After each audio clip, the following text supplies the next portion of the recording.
আর এখানে শেষ নয়, এই প্রশান্ত বর্মনের বিরুদ্ধে খুনের অভিযোগ রয়েছে, কিন্তু এই ভিডিও একেবারে দাবাং মুডে। দাবাং ভিডিওর দাবাং হুঁশিয়ারি। কেন এই কথা বলছি জানেন? তার কারণ সোনা ব্যবসায়ী খুনে পুলিশে অভিযোগ আর তার নামে খুনের মামলা, কিন্তু নিজেকে দাবাং দাবি ভিডিও প্রশান্ত বর্মনের। আমি শান্তনুর কাছ থেকে আরো ডিটেইল জানতে চাইবো। শান্তনু, বড় মাপের ষড়যন্ত্রের কথা তিনি বলছেন। একে তো তিনি কখন কি বলছেন তার কোনো রকম কোনো ঠিক ঠিকানা নেই, তারপর তিনি এই যে এসআইআর এর কাজ চলছে সেখানেও তিনি অফিসে অনুপস্থিত, সাংবাদিকদের সঙ্গে তার খারাপ ব্যবহার, নিজে ষড়যন্ত্রকারীদের দেখে নেওয়ার হুঁশিয়ারি পর্যন্ত দিচ্ছেন।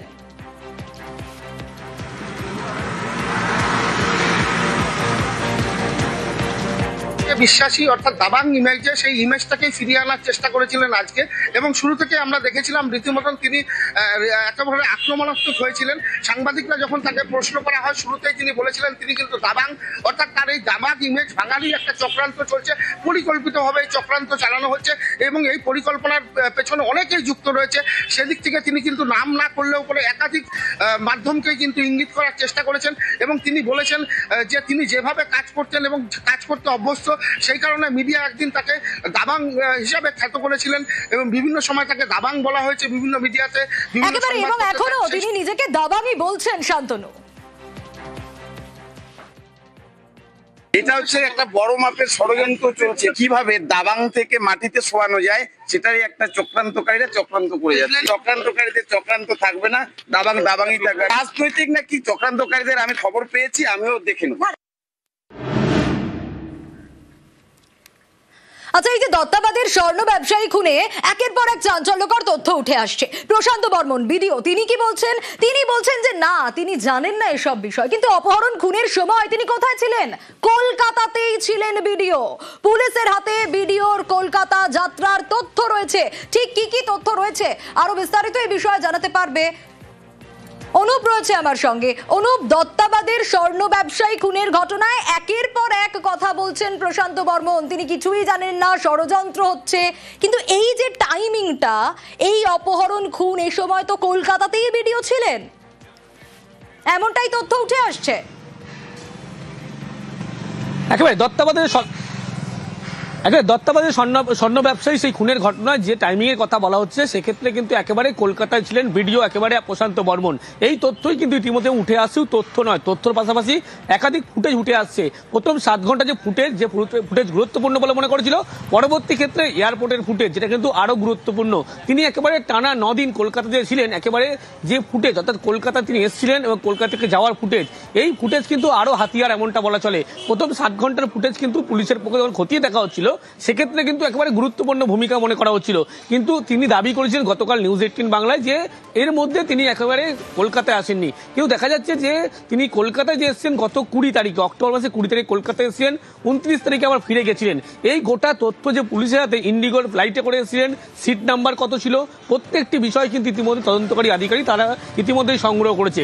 এরপর অথরিটির কাছে মেইল করা হয়েছিল পুলিশের পক্ষ থেকে গোটা ফুটেজ সংগ্রহ করার জন্য, এবং গতকালই বিধাননগর দক্ষিণ থানার পুলিশ তারা কিন্তু সেখানে যায় এবং সেখান থেকেই এই ফুটেজ যেমন সংগ্রহ করেছে। ভিডিও 9 দিন টানা কলকাতা ছিল, যখন অপহরণের ঘটনা ঘটে, খুনের ঘটনা ঘটে, এই প্রত্যেকটি বিষয় কিন্তু একেবারে ভিডিওর যে গতিবিধি, সেই গতিবিধি কিন্তু একেবারে কলকাতায় ছিল। যদি তিনি গতকালকে নিউজ 18 বাংলায় গোটা ঘটনা অস্বীকার করেছেন, তিনি যে একেবারে কলকাতায় ছিলেন না এমনটা দাবি করেছিলেন, কিন্তু সিসি ক্যামেরার যে ফুটেজ, সেই ফুটেজ অন্য কথা বলছে। এবং এয়ারপোর্টের যে টিকিট বুকিং ছিল ইন্ডিগোর ফ্লাইটে, সেক্ষেত্রে কিন্তু দেখা যাচ্ছে প্যাসেঞ্জার লিস্ট, সেই প্যাসেঞ্জার লিস্টে ভিডিওর নাম রয়েছে এবং তিনি কলকাতায় এসেছেন। সেই ফুটেজ ইতিমধ্যে তদন্তকারী আধিকারিক তারা সংগ্রহ। একেবারে অনুপ, সঙ্গে থাকো।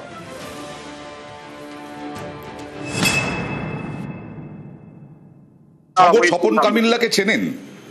আমি কিভাবে চিনব স্বপন কামিল্লাকে বলুন? আর আমার চেনার কি দরকারই আছে? আপনি কলকাতায় এসেছিলেন কবে? আমি কলকাতা গিয়েছিলাম অনেকদিন আগে, মানে 27-28 অক্টোবর আপনি কোথায় ছিলেন? আমি কলকাতায় যাইনি, 27-28 কলকাতায় যাই।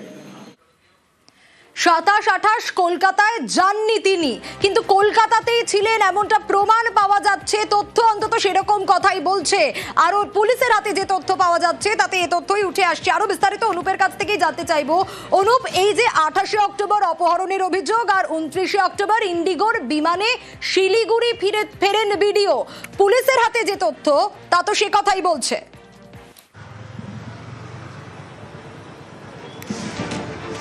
পুলিশের যে তথ্য রয়েছে সে কথাই কিন্তু একেবারে স্পষ্ট যে হচ্ছে এটা কিন্তু একেবারে পরিষ্কার হচ্ছে। তার কারণ 28 তারিখে যখন অপহরণ করা হয়েছিল, গোটা খুনের ঘটনা ঘটে, তখন কিন্তু বলা হয়েছিল তিনি কলকাতায় ছিলেন না। কিন্তু যে তথ্য বা যে ফুটেজ উঠে আসছে সেখানে কিন্তু প্রত্যেক জায়গায় পরদে পরদে রহস্য এমনটা মনে করা হচ্ছে। সেই কারণেই কিন্তু একেবারে স্পষ্ট হচ্ছে যে ভিডিও যে খুনের ঘটনার সঙ্গে জড়িত প্রত্যক্ষদর্শীরা কিন্তু আগেই জানিয়েছিল।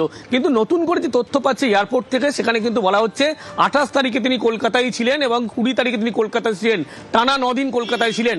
এবং যে ফুটেজ শুধুমাত্র নয়, এয়ারপোর্টের কলকাতা তিনি এসেছিলেন শিলিগুড়ি থেকে বাগডোগরা হয়ে, এবং সেক্ষেত্রে সেই ফুটেজ সংগ্রহ করা হয়েছিল।